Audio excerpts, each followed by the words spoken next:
Academy में हार्दिक स्वागत और अभिनंदन है।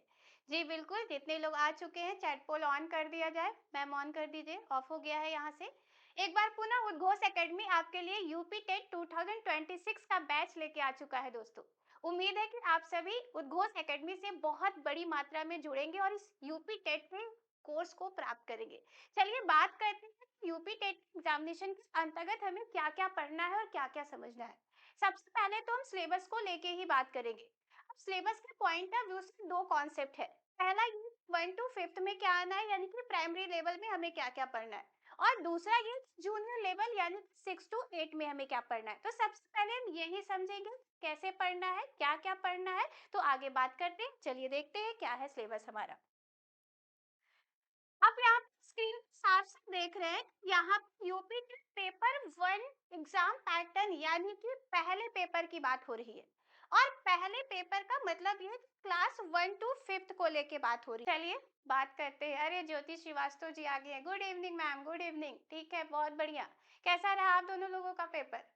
यही है सबके। बहुत बढ़िया जी, रागिनी जी, अनीता जी, बहुत बढ़िया, बहुत बढ़िया। यही है सब लोग, इससे अच्छा कुछ हो ही नहीं सकता। बाकी लोगों का सीटेट का पेपर कैसा रहा, स्पेशली सीडीपी का पोर्शन कैसा रहा, बाकी तो नहीं पता हमें। बहुत अच्छा, मतलब इस बार पार हो जाएगा ना सीटेट।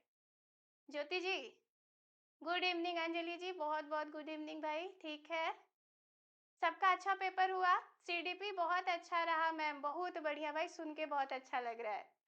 ठीक है, चलिए पढ़ते हैं यूपी टेट के इस बैच को, समझते हैं यूपी टेट के पॉइंट ऑफ व्यू से सारे कॉन्सेप्ट। देखिए जितने लोग पढ़े हुए हैं ना वो पढ़ेंगे तो लगभग वही। सीडीपी अच्छा रहा, बहुत बढ़िया रागनी जी, धन्यवाद धन्यवाद। ज्योति जी भी बहुत धन्यवाद जी, नीतू जी भी। सीडीपी बहुत अच्छा रहा मैम, बहुत बहुत धन्यवाद जी, आप सभी को बहुत बहुत धन्यवाद। ठीक है, हमने कहा पढ़ेंगे वही, लेकिन इस बार हम शिक्षण के दृष्टिकोण से नहीं पढ़ेंगे ना। इस बार जो पढ़ने वाले हैं ना वो टू द पॉइंट पढ़ेंगे। मतलब ये पेडागोजी में आप हम ही से सुन रहे थे कि भाई रटना नहीं है, रटंत प्रणाली नकारात्मक प्रणाली है, लेकिन यूपी टेट में कहेंगे रट मारना भाई, क्योंकि यूपी टेट के पॉइंट ऑफ व्यू से ना रटंत प्रणाली आपके लिए सकारात्मक प्रणाली हो जाएगी। सीडीपी से बहुत हेल्प मिली, बहुत बहुत धन्यवाद ज्योति जी, बहुत बहुत धन्यवाद। चलिए सबसे पहले बात करते हैं पेपर 1 के बारे में कि पेपर 1 में क्या है, कितने नंबर का प्रश्न आना है, कितने नंबर हमें गेन होने हैं ना हर क्वेश्चन में, और कितने का टोटल होना है। तो जैसा आप सब देख रहे हैं यहाँ पे साफ साफ दिख रहा है आपको, दिख रहा है आपको ये है कि यहाँ पे जो क्वेश्चंस ऑफ नंबर होंगे ना यूपी टेट के वो कितने होंगे टोटल, चाहे प्राइमरी लेवल के बारे में बात किया जाए चाहे जूनियर लेवल के बारे में, तो 150 क्वेश्चंस होने हैं। अब 150 क्वेश्चन का कॉन्सेप्ट आपके सामने रहेगा, वो तो सीटेट में भी था। और अच्छी बात अभी तक ये है कि सीटेट की जी जी सभी सब्जेक्ट सीडीपी होना चाहिए। अरे जी बहुत बढ़िया जी, टीचर कौन हो, हम हो ना नीता जी, ठीक है ना। तो 150 क्वेश्चंस होंगे आपके और 150 ही नंबर होने वाले हैं, मतलब समझ सकते हो आप सभी, जैसा कि सीटेट में भी वही सेम टू सेम क्वेश्चन था। सीटेट के अंतर्गत भी साफ साफ कहा था माइनस मार्किंग नहीं है, यूपी टेट में भी अभी तक कोई माइनस मार्किंग नहीं है, तो आप एकदम मस्त तरीके से पूरे क्वेश्चन अटेंड करके जाएंगे। दूसरी बात ये कि चाहे वो प्राइमरी लेवल का हो चाहे वो जूनियर लेवल का एग्जामिनेशन हो, आपको 230 मिनट्स मिलेंगे ना। और उस 230 मिनट्स में आपको 150 क्वेश्चन अटेंड करने हैं भाई। तो यहाँ पे ज्यादा प्रेशर नहीं है आपके लिए, क्योंकि सीटेट का जो क्वेश्चन है वो लेंदी होता है। आप एग्जाम देके आए, आप समझ चुके होंगे कि प्रश्न भी लेंदी मिल रहा होगा आपको, और साथ ही साथ आपको ऑप्शंस भी बहुत लेंदी मिले होंगे। तो वो टाइम टेकिंग होता है, अंडरस्टैंडिंग लेवल पर होता है। But UP TET 9 understanding level पे है, मतलब समझना है, ऐसा नहीं कि समझना नहीं है, लेकिन उतना नहीं समझना जितना कि उसको समझना है, ठीक है। और दूसरा ये कि यहाँ पे टाइम टेकिंग नहीं होगा, आपके पास भरपूर टाइम है, मेरे हिसाब से तो भरपूर टाइम है दोनों ही पोर्शन को करने के लिए, ठीक। अब हमें पढ़ना क्या क्या है, तो सबसे पहला जो पढ़ना है ना वो मेरा ही विषय पढ़ना है आपको। मेरा ही विषय मतलब ये बाल विकास ही आपको पढ़ना पड़ेगा भाई। सबसे पहले बाल विकास, और बाल विकास, गुड इवनिंग जी, good evening Manoj ji, very very good evening, ठीक है। ठीक है, बाल विकास के कितने क्वेश्चन होने, 30 क्वेश्चन होने, अंक कितने मिलेंगे भाई, 30 मिलेंगे। देख रहे अंक सबके 30 है, क्वेश्चन की संख्या भी सबके 30 है ना। देखिए पहला सब्जेक्ट आप बाल विकास पढ़ोगे, दूसरा जो है भाषा पढ़ोगे। अब भाषा में जो प्रथम होगा वो हिंदी भाषा पढ़ोगे। हिंदी भाषा के भी कितने क्वेश्चन होंगे आपके? तो 30 क्वेश्चन होंगे और आपकी स्कोरिंग भी कितनी होगी इसकी? 30 ही होगी। ठीक है। दूसरा अगर आगे बढ़ा जाए तो भाषा द्वितीय के रूप में देख सकते हैं अंग्रेजी, उर्दू, संस्कृत, इन तीनों में से कोई आप एक ले सकते हैं जिसमें आप कंफर्ट हो, जैसा कि सीटेट में भी था। तो आप इसमें से भी जो भी सब्जेक्ट लेंगे उसके भी क्वेश्चन ऑफ नंबर्स कितने होंगे? 30 होंगे। स्कोर कितना करेगा भाई? 30 नंबर ही स्कोर करेगा। देन अगला अगर विषय देखा जाए तो गणित हमें पढ़ना है प्राइमरी लेवल के लिए ना। गणित हमें क्या करना है? पढ़ना है। तो गणित के भी कितने क्वेश्चन होने वाले हैं भाई? 30। इसके मार्क्स भी कितने हमें मिलने वाले हैं? 30 ना। अगर 30 किया तो भाई ऐसे भी ना 30 किए नहीं ना। उसके बाद ईवीएस आप पढ़ोगे, यानी कि पर्यावरण अध्ययन पढ़ना है आपको। 30 क्वेश्चंस इसके भी मिलेंगे और 30 नंबर भी इसके निर्धारित है। कुल मिला के अगर आप देखो तो 150 क्वेश्चंस हो जाएंगे और नंबर कितने हो जाएंगे? तो 150 नंबर हो जाएंगे। पेपर 1 का एग्जाम पैटर्न क्लियर रखिएगा, क्योंकि आपको क्या क्या पढ़ना है, क्या क्या नहीं पढ़ना, ये सबसे पहली बात है, सबसे विशेष बात है जो आपको समझ के जाना है। ठीक। अब बढ़ते हैं अगले, यानी कि जूनियर लेवल की तरफ, 6 टू 8 के कॉन्सेप्ट में। ठीक। 6 टू 8 कॉन्सेप्ट में अगर आप देखें तो हमने कहा भाई 150 क्वेश्चंस यहाँ भी होंगे, 150 नंबर भी यहाँ होंगे, जैसा कि यहाँ पे भी साफ साफ दिख रहा है। पहली बात यही है। यहाँ पे 2 hours 30 minutes मिलेंगे, यानी कि 2 घंटे 30 मिनट, और वहां पे भी 2 घंटे 30 मिनट, यानी कि 2.5 घंटे आपको मिलने हैं। ठीक है। यहाँ पे हमें क्या क्या पढ़ना है? बाल विकास का अध्ययन पढ़ना है भाई। थोड़ा सा गलत है ना, यानी कि बाल विकास पढ़ना है। यहाँ पे प्रश्नों की संख्या कितनी होगी? 30 होगी। अंक भी हमें कितने मिलने हैं? यहाँ पे 30 मिलने हैं, जैसा कि वहां पे यानी कि प्राइमरी में भी था। दूसरा इसकी भाषा यहाँ पे भी हमें पढ़नी है। वो कितने नंबर की होगी? तो 30 नंबर की। अंक कितने इसके भी निर्धारित है? तो 30 ही है भाई, वो तो प्राइमरी लेवल पे भी था। हाँ। यहाँ पे भाषा 2 में अंग्रेजी, उर्दू, संस्कृत में से कोई एक, तो ये बात तो उसमें भी कही गई थी। तो वो भी कितने क्वेश्चन है यहाँ पे? 30 नंबर भी कितने आपको मिलेंगे? 30। आगे यहाँ पे विशेष बात यह है कि अगर साइंस के आप हैं तो साइंस स्ट्रीम का चयन करेंगे, अगर आप आर्ट साइड के हैं तो आर्ट साइड का। ठीक। यानी कि अगर कोई कैंडिडेट साइंस का है तो वो विज्ञान एवं गणित को लेके जाएगा भाई ना, और वहीं पे कोई आर्ट साइड का कैंडिडेट है तो वो सोशल साइंस को लेके जाएगा। और उसके क्वेश्चन कितने मिलने हैं? तो 60 क्वेश्चन मिलने हैं, यानी कि टोटल ऑफ आप क्वेश्चंस देखो तो 150 क्वेश्चंस हो गए। यानी कि प्राइमरी लेवल पर भी आपको 150 क्वेश्चन ही अटेंड करने हैं 2.5 घंटे में, और प्रत्येक क्वेश्चन का 1 अंक निर्धारित है। और जूनियर लेवल पे भी आपको 150 क्वेश्चन ही करने हैं। ठीक है। 150 अंक का ही होगा, यही ना। ठीक। और साथ ही साथ ये कि यहाँ पे भी आपको 2.5 घंटे की समय अवधि मिली है। मजेदार बात यह है कि अभी तक ना ही सीटेट में कोई नेगेटिव मार्किंग है और ना ही यूपी टेट में नेगेटिव मार्किंग है।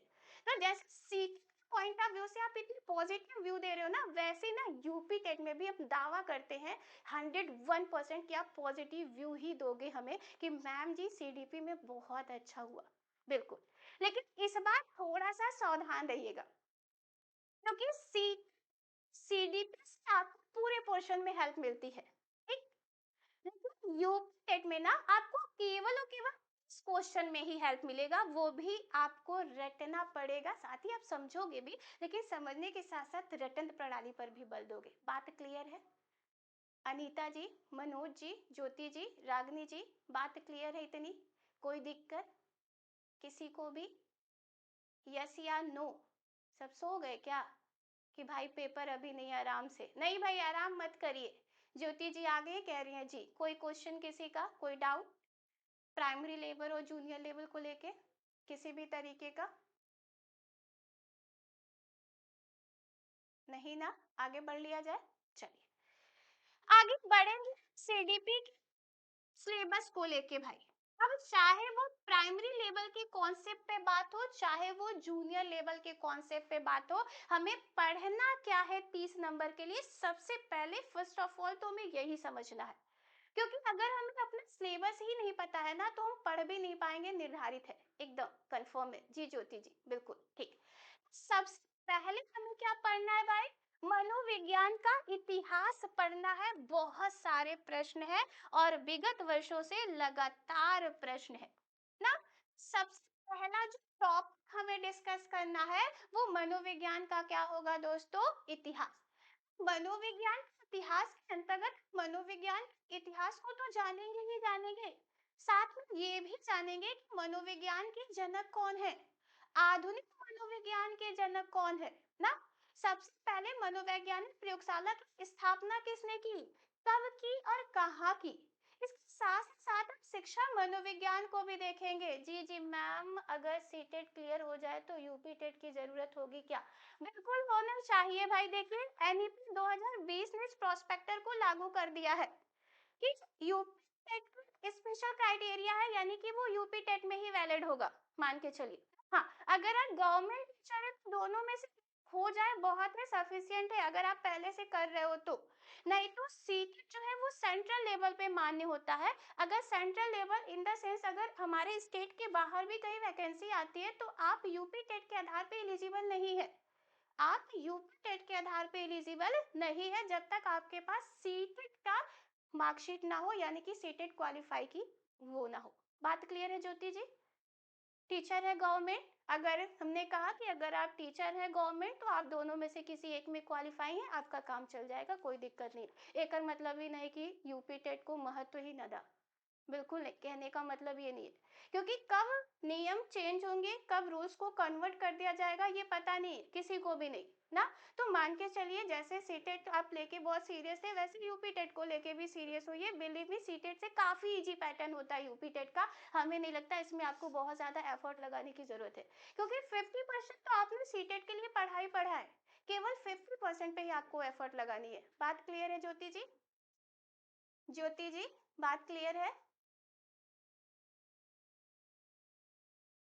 ज्योति मैम, बात क्लियर। यहाँ पे भी एक ज्योति मैम है, वो हमको देख रही है, सोचिए उनको बुला रहे हैं। जी बहुत बढ़िया, ठीक है।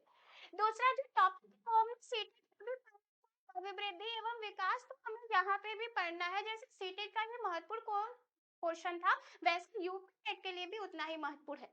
अगला हमने चैप्टर पढ़ा था बाल विकास की व्यवस्था, वहां पे हमने बहुत डीपली नहीं पढ़ा था क्योंकि हमें उतनी आवश्यकता नहीं थी, लेकिन यहाँ पे हमें डीपली पढ़ने की आवश्यकता पड़ेगी। तो यहाँ पे बाल विकास की अवस्थाओं को बहुत ही डीप, बहुत ही अच्छे तरीके से हमें समझना है, पढ़ना भी पड़ेगा क्योंकि बहुत सारे प्रश्न यहाँ से बनते हैं।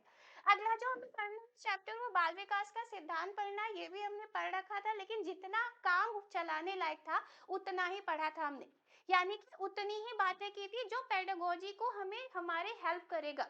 बाकी यूपी के अंतर्गत हमने साफ साफ कहा टू द पॉइंट क्वेश्चन होता है, मतलब मान के चलिए वन लाइनर क्वेश्चन होगा।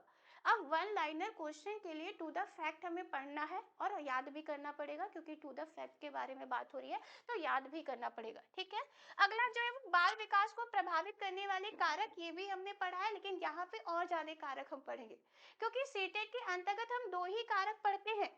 एक जो पढ़ते हैं वो वातावरण पढ़ते हैं और दूसरा जो पढ़ते हैं वो वंशानुक्रम पढ़ते हैं। लेकिन यूपी टेट के अंतर्गत जब हम बात करते हैं तो हम बहुत सारे कारकों को डिस्कस करते हैं, यानी कि ये भी चैप्टर उससे थोड़ा सा बड़ा हो जाएगा, पढ़ना है हमें। अगला जो चैप्टर है वो अधिगम है। अधिगम वाला चैप्टर भी हमने पढ़ा है, लेकिन केवल और केवल सीटेट के पॉइंट ऑफ व्यू से पढ़ा था। यहाँ पे हमने बार बार कहा कि बहुत डीपली हमें स्टडी करनी है, तो अधिगम वाले चैप्टर को भी हम डीपली स्टडी करेंगे। बहुत सारे यहाँ पे भी नए टॉपिक आपको पढ़ने पड़ेंगे अधिगम यानी कि लर्निंग वाले चैप्टर में। हमने वाइगॉस्की महोदय को बहुत अच्छे से पढ़ाया था, बहुत सारा प्रश्न भी आया था। तो वाइगॉस्की अगर वहां पे भी समझ में आ गया था तो यहाँ पे ज्यादा एफर्ट लगाने की जरूरत नहीं है, क्योंकि यूपी टेट में भी महत्वपूर्ण भूमिका निभाते हैं वाइगॉस्की महोदय। तो वहां पे अगर समझा है तो यहाँ पे काम चल जाएगा, लेकिन पढ़ाया जाएगा, ठीक। अगला जो चैप्टर हम पढ़ेंगे वो जीन पियाजे का संज्ञानात्मक विकास का सिद्धांत पढ़ेंगे। ये भी हमने बहुत ही भली बात पढ़ा है, अगर वहां पे हमने समझा है तो यहाँ पे हमें बहुत ज्यादा एफर्ट लगाने की जरूरत थी, हमें बहुत आसानी से समझ में आ जाएगा, लेकिन हमें फिर भी पढ़ना। हाँ, यहाँ नई चीज हम पढ़ेंगे जेरोम ब्रूनर का संज्ञानात्मक विकास का सिद्धांत। इन बात हुई है सीटेट के पॉइंट ऑफ व्यू से भी कि पूछा है, पूछने की संभावना है, लेकिन यहाँ पे पढ़ना है हमें पूरा डीपली, क्योंकि यहाँ पे यूपी टेट के एग्जामिनेशन के अंतर्गत 2021 से पहले, क्योंकि उसके बाद तो हुआ नहीं अभी तक, 2021 के बाद से ना अभी यूपी टेट का सेशन आया है, यानी कि आयोग अभी करा रहा है। तो पुनः यहाँ से पूछने की संभावना है। अगला जो हमें टॉपिक पढ़ना होगा वो कोहल वर्ग का नैतिक विकास का सिद्धांत पढ़ना है। ये हमने सीटेट के पॉइंट ऑफ व्यू से भी बात किया था, यहाँ पे भी हमें पढ़ना है, पढ़ेंगे इसको भी अच्छे से। अगला जो चैप्टर पढ़ेंगे वो व्यक्तिक विभिन्नता यानी कि इंडिविजुअल डिफरेंसेस पढ़ेंगे। चलिए देखते हैं और कौन कौन सा चैप्टर हमें पढ़ना है। बुद्धि का चैप्टर, बुद्धि बहुत ही ब्रॉड लेवल का चैप्टर है, लेकिन सीटेट के पॉइंट ऑफ व्यू से हमने केवल और केवल हार्वर्ड गार्डनर को पढ़ा था और वहीं से प्रश्न भी पूछा था, ठीक। लेकिन यहाँ पे हमें पूरी थियरी पढ़नी है, पूरे परीक्षण पढ़ने हैं, पूरे वर्गीकरण पढ़ने हैं, पूरा इतिहास पढ़ना है, मतलब व्यापक चैप्टर है और बहुत सारे प्रश्न है। विशिष्ट बालक के संदर्भ में हमें पढ़ना तो था, लेकिन हमने ऊपर ऊपर से बताया था कि आपकी बस हेल्प हो जाए, पूछा भी नहीं यहाँ से, ठीक। विशिष्ट बालक हमें पढ़ना है, स्पेशल चाइल्ड जिसको बोलते हैं, यूपी टेट के पॉइंट ऑफ व्यू से, क्योंकि यूपी टेट में यहाँ से भी प्रश्न है। समावेशी शिक्षा भी हमने केवल और केवल सीटेट के पॉइंट ऑफ व्यू से पढ़ा था, लेकिन हमें यूपी टेट के पॉइंट ऑफ व्यू से बहुत सारे टू द पॉइंट वाले फैक्ट को समझना होगा, तो समावेशी शिक्षा हमें पढ़ना पड़ेगा। समाजीकरण की प्रक्रिया कॉमन चैप्टर है आपके सीटेट के एग्जामिनेशन के अंतर्गत भी और यूपी टेट के एग्जामिनेशन के अंतर्गत भी, प्रश्न भी पूछता है, तो अगर वहां समझाए तो यहाँ ज्यादा एफर्ट लगाने की जरूरत नहीं। अभिप्रेरण हमें पढ़ना है, थोड़ा डीप पढ़ेंगे, क्योंकि यूपी टेट में यहाँ से पूछा है, सीटेट में जितना पूछा था उतनी बातें हुई थी, यूपी टेट में ज्यादा डीपली पूछा है तो ज्यादा डीपली पढ़ेंगे, ठीक है। एनसीईआरटी 2005 भी हमने पढ़ा था, लेकिन केवल और केवल पेडागोजी के पॉइंट ऑफ व्यू से, लेकिन यहाँ पे हमें डीपली स्टडी करनी है नेशनल करिकुलम फ्रेमवर्क 2005 की दोस्तों। साथ ही हमने आरटी के बारे में भी थोड़ी बात की थी, लेकिन यहाँ पे आरटी हमें पढ़ना पड़ेगा बहुत ही भली भात से, यानी कि राइट टू एजुकेशन 2009, जिसको हम हिंदी में शिक्षा का अधिकार अधिनियम 2009 कहते हैं, तो इसे हमें अच्छे से समझना है क्योंकि बहुत सारे प्रश्न हैं। एनईपी हमने बहुत अच्छे से पढ़ा था सीटेट में, अगर एनईपी हमने वहां पे पढ़ा है तो यहाँ पे पढ़ने की जरूरत नहीं पड़ेगी, लेकिन फिर भी पढ़ाएंगे, छोड़ेंगे नहीं, ठीक। साथ में कुछ टॉपिक्स हैं जो कि हमें यूपी टेट के पॉइंट ऑफ व्यू से पढ़ना ही पढ़ना है। जैसे टॉपिक में आप देख रहे हैं कि स्मृति है, विस्मृति है, पढ़ना है हमें, ठीक है। आगे भी बात कर लेते। आपने सीटेट के पॉइंट ऑफ व्यू से भी पढ़ा था, यहाँ पे भी आपको पढ़ना पड़ेगा चिंतन, क्योंकि बहुत सारे प्रश्न है यूपी टेट में भी चिंतन के, ठीक है। इसके साथ साथ अगर बात किया जाए तो भाषा हमें पढ़ना है, ब्लूम का वर्गीकरण पढ़ना है, मापन एवं मूल्यांकन पढ़ना है। मापन एवं मूल्यांकन को हमने उतना ही पढ़ाया था जितना आपकी हेल्प हो जाए भाई पेडागोजी के अंतर्गत, क्योंकि मापन एवं मूल्यांकन भी अपने आप में एक बहुत बड़ा महत्वपूर्ण चैप्टर है यूपी टेट के पॉइंट ऑफ व्यू से, तो हम अब यूपी टेट के पॉइंट ऑफ व्यू से इसको पढ़ेंगे दोबारा, ठीक है। इसके बाद अगर बात करें तो हमें शिक्षण पढ़ना है, ठीक। शिक्षण का सिद्धांत पढ़ना है, पूछेगा यूपी टेट में। शिक्षण का सूत्र पढ़ना है, पूछेगा आपके यूपी टेट में। शिक्षण की विधियां पढ़ना है, और आप यहाँ पे देख रहे हैं एक बात और कि इसके साथ साथ ना हमें यहाँ पे रुके रहेंगे, यहाँ पे मनोवैज्ञानिकों की प्रमुख पुस्तक पढ़ना है, ये दिख रहा है यहाँ पे। अब इतना पढ़ने के बाद कहीं हम 30 नंबर के हकदार होंगे भाई, तो बोलिए तैयार है आप सभी? तैयार है भाई? ज्योति जी, मनोज जी, अनीता जी, रागनी जी, कोई दिक्कत किसी को, कोई प्रश्न किसी का कि आई दादा आई माई फिर से पढ़ना पड़ेगा ऐसा कुछ? रागिनी जी कह रही हैं ओके, निधि जी यस, ठीक है, ज्योति जी भी यस, अनीता जी भी जी, ठीक है, बहुत बढ़िया जी। कोई दिक्कत सिलेबस को समझने में कि क्या क्या हमें पढ़ना है?